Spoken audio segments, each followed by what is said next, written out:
Друзья, привет, привет. Вот метальчик сдал. Пельменчиков купил. Сейчас пельменчиков сварим.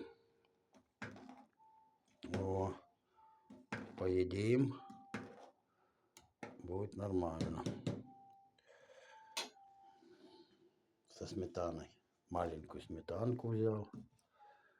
Так что такие дела. Потом сейчас кофе пристынет, кофейку попью. Ну, а потом пельмени. Солоха все наоборот делает. Такие вот дела. Привет, Ксюха. Сегодня на улице холодрыга, это капец всему. Так что вот так. Так что вот так, ребятки. Сегодня будем праздновать немножко. Да и в воскресенье отдохну.